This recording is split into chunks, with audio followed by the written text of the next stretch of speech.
शुमीच्या पावलांनी या मालिकेच्या पुढील काही भागामध्ये आपल्याला जबरदस्त असा ट्विस्ट पाहायला मिळणार आहे। कलाच्या जीवावर उठलेल्या रोहिणी नैनाचा कांड कॅमेऱ्यामध्ये कैद झालेला असतो। सोबतच मरणाच्या दारात असलेल्या कलाला अद्वैतने जीवावर उदार होत तिचा जीव सुद्धा वाचवलेला असतो। ह्या सगळ्या काही गोष्टी आपल्याला या आजच्या व्हिडिओमध्ये जाणून घ्यायच्या आहेत, पाहायच्या आहेत। त्यामुळे चॅनलवर नवीन असाल तर चॅनलला सबस्क्राइब करा आणि बेल आयकॉन प्रेस करा। तर प्रेक्षकांनो, मालिकेमध्ये आता मंगळागौर साजरी होत असते आणि मालिकेमध्ये मंगळागौर साजरी होत असताना या मंगळागौरीमध्ये खूप काही विविध पद्धतीचे खेळ खेळले जातात। याचं अँकरिंग जे आहे ते आदेश बांदेकर यांच्या देखरेखीखाली होत असतं आणि त्यासोबत इथे कला, सरोज म्हणजेच सासूसुनांच्या जोड्या ह्या पद्धतीने हा खेळ खेळत असतात। पण या खेळामध्ये सरोजने कलाला सून म्हणून स्वीकारलं जातं, त्यामुळे रोहिणी नैनाचा जळफळाट होतो आणि रोहिणी नैनाचा जळफळाट झाल्यानंतर इथे कलाला ही मंगळागौर तिच्या कायम आठवणीत राहील आणि त्यासोबत इथे ती चांदेकरांची थोरली सून म्हणून मिरवत आहे। सरोजने तिला सून म्हणून स्वीकारलं आहे। मग हे मला अजिबातच मान्य नाहीये। माझा मुलगा तिकडे जेलमध्ये आहे आणि माझा मुलगा तिकडे जेलमध्ये असल्या कारणाने इथे ही कला मिरवत आहे। हे सगळं कलामुळे झालेलं होतं आणि होत आहे, त्यामुळे मी ह्या कलाला माफ करणार नाही असाच विचार रोहिणी करत असते। आणि असा विचार केल्यानंतर आता तिने कलाला संपवण्याचा निर्णय घेतलेला असतो। कलाला संपवण्याचा निर्णय घेतल्यानंतर आता जेव्हाच हा खेळ रंगलेला असतो तेव्हाच तिने तिथे साप आणून ठेवलेला असतो आणि ते का, कसं, केव्हा कला त्या सापापर्यंत जाऊन कशी पोहोचली, त्याचबरोबर रोहिणीने हा निर्णय घेण्यामागचं आणखी काही कारण आहे का, ह्या सगळ्या गोष्टी आपल्याला आज या इथे पाहायच्या आहेत। तर प्रेक्षकांनो, जेव्हाच मंगळागौर खेळण्याचा विषय घरामध्ये निघालेला असतो, आता मंगळागौर खेळण्याचा घरामध्ये विषय निघाल्यानंतर सगळे चांदेकर खूप खुश झालेले असतात, पण रोहिणीला मात्र अजिबात आनंद झालेला नसतो। ती विचार करत असते की हे सगळं काय आहे। माझा मुलगा राहुल तिकडे जेलमध्ये शिक्षा भोगत आहे आणि ते सुद्धा कोणामुळे, तर ह्या कलामुळे। आणि तो जेलमध्ये शिक्षा भोगत असताना इथे ह्या कलाची मंगळागौर मी बरी आनंदात आणि थाटामाटात साजरी होऊन देणार आहे, असं मी अजिबातच करणार नाही। जेव्हा पहिल्या दिवसाच्या जो राऊंड होता, फेरी होती, त्यामध्ये नैनाने तिच्या ज्या खेळातल्या सजावटीच्या पंत्या असतात त्या सुद्धा इथे तोडून टाकल्या होत्या आणि त्या सुद्धा इथे तोडून टाकल्यानंतर तरी सुद्धा आता कलाने प्रसंगावधान राखतच ही पूजा आणि ही फेरी जिंकलेली असते। त्यामुळे तिला आणि सरोजला महाआरतीचा मान मिळालेला असतो। आता महाआरतीचा मान मिळाल्यानंतर इकडे कला जी आहे ती खूप जास्त खुश झालेली असते, कारण सरोज बरोबरचं नातं तिला सिद्ध करायचं असतं आणि सरोजने तिला सून म्हणून स्वीकारलं आहे। ह्या सगळ्या गोष्टी आता तिच्यासाठी खूप जास्त आनंदाच्या असणार आहेत। आता एक एक करून राऊंड हे सुरू असतात। ज्या पद्धतीने इथे आता जो रुखवताचा राऊंड होता, त्या रुखवताच्या राऊंडमध्ये इथे नैनाने मात्र जी पाटी आहे ती इथे बदललेली असते आणि नैनाने त्या जागी इथे स्वतःची रोहिणी आणि तिची पाठी लावल्यानंतर आता त्या राऊंडमध्ये कला आणि सरोजच्या जागी रोहिणी आणि नैना ह्या दोघी जिंकलेल्या असतात। आता ह्या दोघी जिंकल्यानंतर मात्र हे कसं शक्य आहे, कारण तो जो काही रुखवत आहे आणि ज्या ठिकाणी आपण रुखवत केला आहे ती जागा आणि तो रुखवत आपला आहे आणि त्यामुळेच आता हे कसं शक्य आहे असाच विचार ह्या सगळ्यांच्या मनामध्ये येत असतो। आता इकडे नैनाने चांगलंच खुणावलेलं असतं की जो रुखवत आहे तो मी बदललेला आहे आणि त्या जागी इथे आमच्या नावाची पाटी जी आहे ती मीच ठेवलेली आहे, असं तिने इथे सांगितलेलं असतं। आणि असं सांगितल्यानंतर अद्वैत मात्र शांत बसत नाही।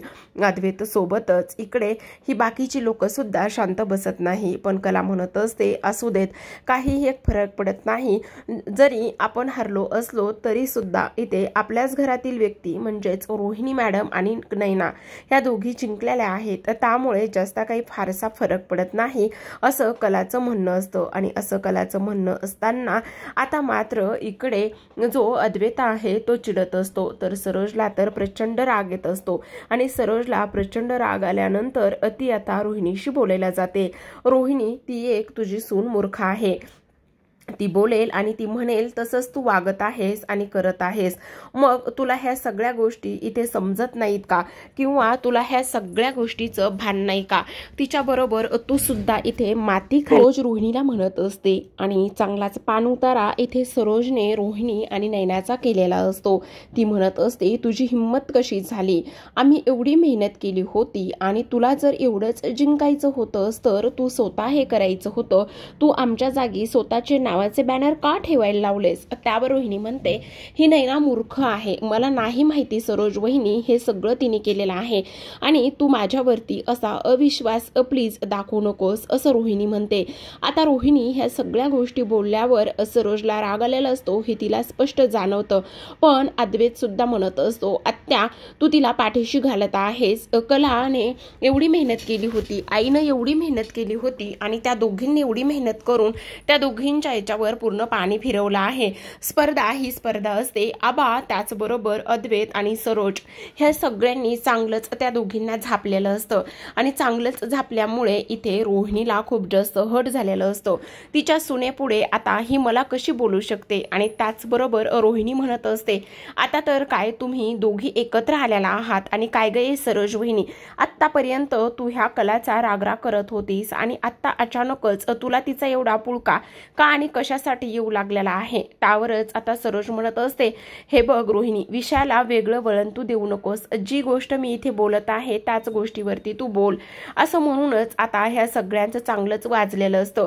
आबा मात्र इथे मध्ये पडतात आणि म्हणत असतात, हे बघा आता स्पर्धेसाठी उद्याचा दिवस दिलेला आहे, त्यामुळे उगाचच इथे वाद घालत बसू नका. आणि त्यावर नैना म्हणत असते, आता जिंकले तर आम्हीच आहोत आणि इथे अनाउन्समेंट कुणाच्या नावाची झालेली आहे तर ती फक्त आमच्या नावाची झालेली आहे. त्यावरच अद्वैत म्हणत असतो, हे असं चीट करून किंवा लूजर प्रमाणे खेळून कोणीही जिंकू शकतो. तुम्ही लूजर आहेस कला, तू नैना तू लूजर आहेस, असंच अद्वैत आता इथे बोलत असतो. आता हे सगळेजण घरी जायला निघतात, पण रोहिणीला मात्र खूप जास्त टेन्शन आलेलं असतं. तिचा इथे अपमान झालेला असतो आणि अपमान झाल्यामुळे तिला इथे खूप पश्चाताप होत असतो की ह्या नैनाबरोबर उगाचच मी खेळली. इथे सरोज वहिनीचा आणि डॅडाचा विश्वास माझ्यावरती होता, पण त्यांचा विश्वास सुद्धा मी आता इथे गमावला आहे की काय?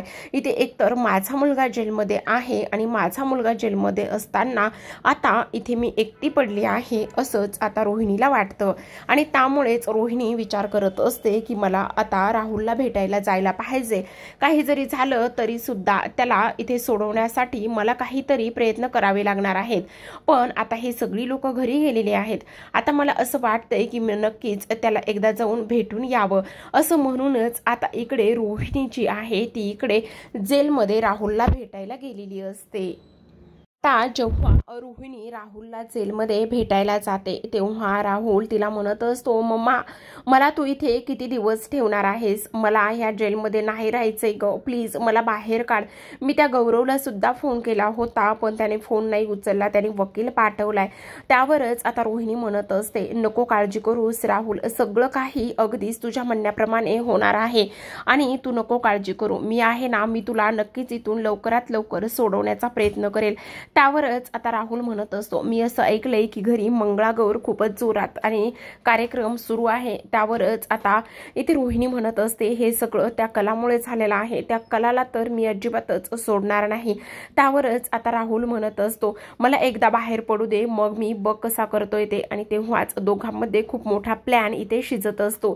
तर आता इकडे हे सगळेजण तिथून घरी येतात आणि घरी आल्यानंतर आता सरोज जी पारंपरिक आणि मानाची साडी असते असते ती इथे ती कलाला देत असते आणि पारंपरिक मानाची साडी कलाला दिल्यानंतर आता तिचा सून म्हणून स्वीकार केलेला असतो। आता सून म्हणून स्वीकार केल्यानंतर इकडे मात्र रोहिणीचा चांगला जळफळाट झालेला असतो। ती विचार करत असते की काय गरज होती हिला सून म्हणून स्वीकार करण्याची, आणि त्याचबरोबर ती माझ्या आईची साडी आहे, मग माझ्या आईची साडी इथे सरोज वहिनीने तिला देण्याचा काय आणि कशामुळे संबंध आहे, ह्या सगळ्या गोष्टी अजिबातच मॅटर करत नाही असंच आता इथे रोहिणी जी आहे ती इथे बोलत असते। आता रोहिणीने ह्या सगळ्या काही गोष्टी इथे बोललेल्या असतात आणि ह्या सगळ्या गोष्टी इथे आता रोहिणीने बोलल्याच्या नंतर आता रोहिणी आणि त्याचबरोबर जी आपली नैना आहे, नैना आणि रोहिणी त्यांच्या खोलीमध्ये असतात। नैना रोहिणी त्यांच्या खोलीमध्ये असताना आता इकडे जी रोहिणी आहे ती म्हणत असते, हे बघ तू आत्ता जो काही प्लॅन इथे केलेला आहेस तो प्लॅन इथे वर्क झाला नाही, पण नैना एक गोष्ट लक्षात ठेव, काही आणि कितीही जरी झालं तरी सुद्धा इथे त्या कलाला अजिबातच माफ करायचं नाही, आणि सोबतच सगळ्यात महत्त्वाची गोष्ट म्हणजेच की तिला आपण चांगलाच धडा सुद्धा शिकवायचा आहे असंच इथे ती बोलते। त्यावरच ती म्हणत असते म्हणजे काय करायचं आहे, त्यावरच ती म्हणते काय करायचं आहे आणि कशा पद्धतीने ह्या सगळ्या गोष्टी करायच्यात हे मी सगळं काही तुला सांगते। हे बघ आता उद्या स्पर्धेचा लास्टचा राऊंड आहे आणि उद्या स्पर्धेचा शेवटचा राऊंड हा कलाच्या आयुष्यातील शेवटचा दिवस ठरला पाहिजे असंच आता इथे ती बोलते। आणि ह्या सगळ्या गोष्टी बोलल्यानंतर आता रोहिणी आणि त्याचबरोबर इथे नैनामध्ये खूपच मोठा प्लॅन इथे ठरलेला असतो। त्या दोघींचा एवढा मोठा प्लॅन हा ठरला हे कोणाला सुद्धा माहिती नसतं। आता इकडे जेव्हाच स्पर्धेच्या ठिकाणी ही सगळी लोक येऊन थांबलेली असतात तेव्हा एक एक करून प्रत्येक राऊंडला सुरुवात ही होत असते। एक एक करून प्रत्येक राऊंडला सुरुवात झाल्यानंतर आता सगळ्यात महत्त्वाची एक गोष्ट असते आणि ती म्हणजेच की आता काही जरी झालं तरी सुद्धा ह्या कलाचा चांगलाच काटा काढायचा, म्हणूनच आता इकडे जी आपली ही आहे रोहिणी आहे, रोहिणी एक साप मागून घेते आणि तो साप इथे आता कलाच्या बॉक्समध्ये ठेवण्यात येतो आणि हा राऊंड जो असतो तो प्रत्येकाचा बॉक्स जो आहे तो वेगवेगळा असतो आणि प्रत्येकाचा बॉक्स वेगवेगळा असल्या कारणाने त्याला तो इथे शोधून आणायचा असतो आणि त्याला इथे तो शोधून आणण्यासाठी एक खेळ खेळायचा असतो आणि तोच खेळ आता इथे ते सगळे मिळून खेळायला सुरुवात करत असतात। आता इकडे मात्र जेव्हा कलाचा टर्न येतो आणि कला त्याचबरोबर प्रत्येकाच्या बॉक्सवर इथे नावं लिहिलेली असतात, प्रत्येकाच्या बॉक्सवर इथे नावं लिहिलेली असल्या कारणाने आता इकडे मात्र जेव्हाच कला तो बॉक्स इथे स्वतःच्या नावाचा पाहायला जाते आणि तो बॉक्स पाहिल्यानंतर त्या बॉक्समध्ये ती न पाहताच लक्ष देत नाही आणि न पाहताच हात घालते, तेव्हाच त्या बॉक्समधला जो साप आहे तो साप इथे कलाच्या बोटावरती दंश करतो आणि तिला तो जो साप आहे तो इथे चावलेला असतो।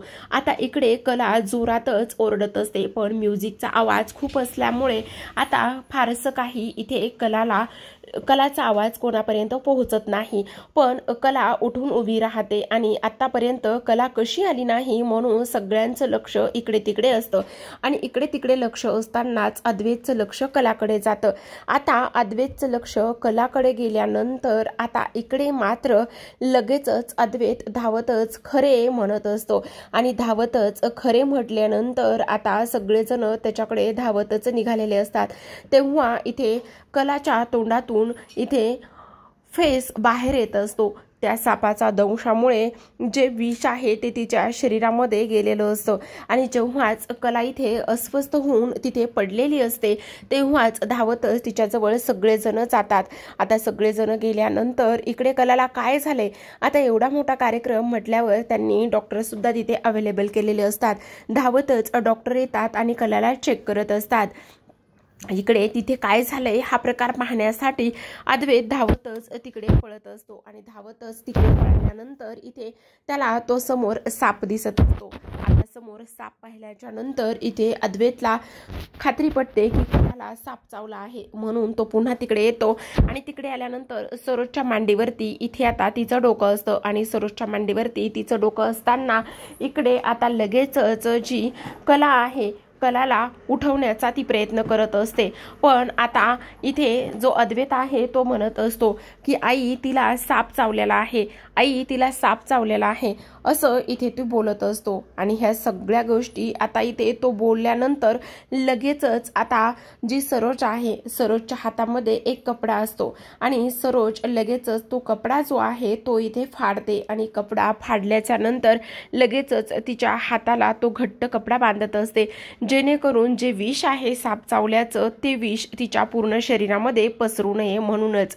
पण इथे सरोज म्हणत असते, डॉक्टर साहेब काय झालेलं आहे, माझी कला बरी तर आहे ना, तिला काही होणार तर नाहीये ना, आणि त्याचबरोबर ती ठीक तर आहे ना, ह्या सगळ्या गोष्टी इथे ती बोलत असते। आणि ह्या सगळ्या गोष्टी बोलल्यानंतर आता डॉक्टर तिला चेक करत असतात, तर इकडे पूर्ण जे तिच्या शरीरात विष आहे ते पसरू लागलेलं असतं आणि तिच्या शरीरात ते विष पसरू लागल्यानंतर आता अद्वैत मात्र खूपच पॅनिक होतो। त्याला समजलेलं असतं की हिला आता साप चावलेला आहे आणि हिला साप चावलाय म्हणून मग आपल्याला नक्कीच काहीतरी पटकन करावं लागेल, ह्या सगळ्या गोष्टीतून काहीतरी मार्ग काढावा लागेल।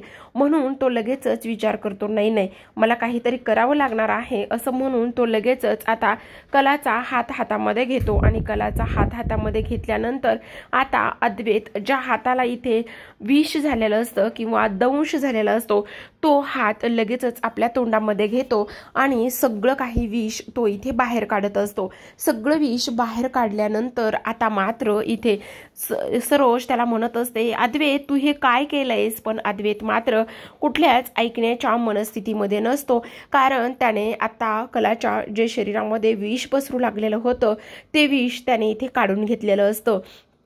पण इकडे कला बेशुद्ध झालेली असते तर अद्वैत सुद्धा आता बेशुद्ध होत आलेला असतो। जेव्हा आता ही दोघे बेशुद्ध होतात तेव्हा त्यांना हॉस्पिटलमध्ये घेऊन गेले जातात। आता हॉस्पिटलमध्ये दाखल केल्यानंतर इकडे दोघांची सुद्धा कंडिशन खूपच जास्त नाजूक असते। डॉक्टरांनी सांगितलेलं असतं की एकाच नाही तर दोघांचे सुद्धा जीव इथे धोक्यामध्ये आहेत।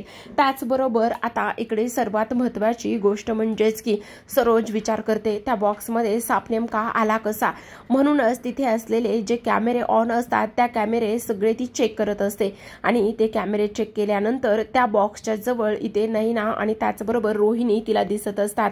म्हणजे हे पुन्हा कांड जे केलेलं आहे ते नैना आणि रोहिणीने केलेलं आहे हे मात्र सरोजच्या लक्षामध्ये आलेलं असतं।